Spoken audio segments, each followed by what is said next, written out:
Alright, take a breath and stay with me for the next few minutes. Because what I'm about to tell you isn't just another geopolitical headline, it's a moment that quietly changed how the global financial system works. And most people still don't realize it yet. A few years ago, the United States and its allies froze around $300 billion of Russian central bank assets. Money that was supposed to be untouchable, neutral, and safe no matter what happened in the world. And now the conversation has shifted from freezing to actually seizing it, using it, redirecting it. And that single shift is why many insiders are calling this the point of no return. Think about this carefully. Central bank reserves are not like yachts or private bank accounts. They are the foundation of trust between nations, the unspoken agreement that even if politics explode, the money stays sacred.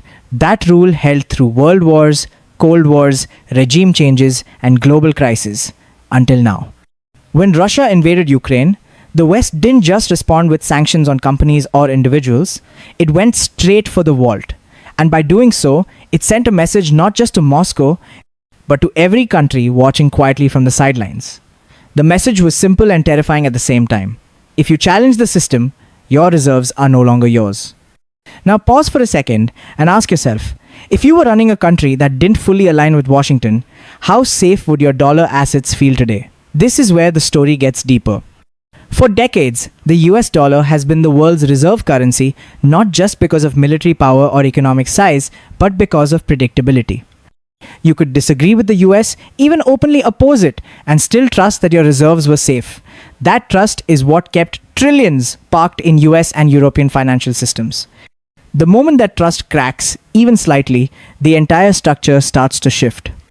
Seizing $300 billion isn't just punishment for Russia. It's a precedent. And precedents are dangerous because they don't stay isolated. Today it's Russia. Tomorrow it could be anyone labeled as on the wrong side of global politics.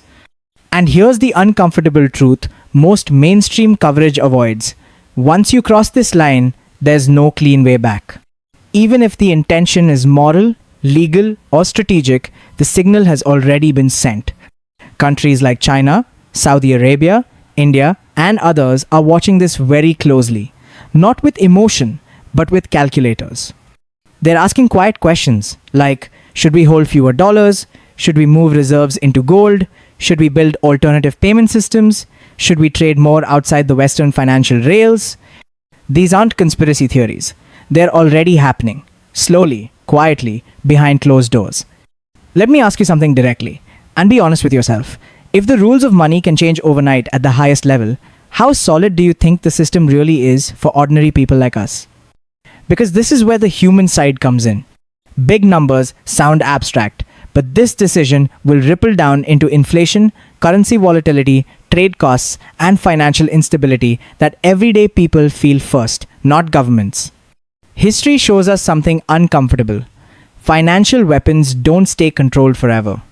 Once money becomes a tool of open conflict, other nations respond by building shields, and those shields often look like de-dollarization, asset diversification, and parallel systems that slowly weaken the old center of gravity.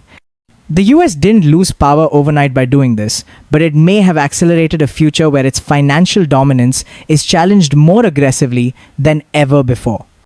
And that's why some analysts say this wasn't just a sanction, it was a structural break, a moment when the world realized that neutral money might be a myth. Now here's the part that really matters, and I want you to think carefully about this because it affects your future more than any headline. When trust leaves the system, volatility enters. Volatility creates opportunity for those who see it early and pain for those who don't. This is exactly how major financial transitions have always worked. Not with loud announcements, but with quiet decisions that only make sense years later in hindsight. So ask yourself, are we watching the early stages of a fragmented global financial order, or is this just a one-time exception that the world will somehow forget? And if this is truly the point of no return, what does that mean for savings, investments, currencies, and power over the next decade?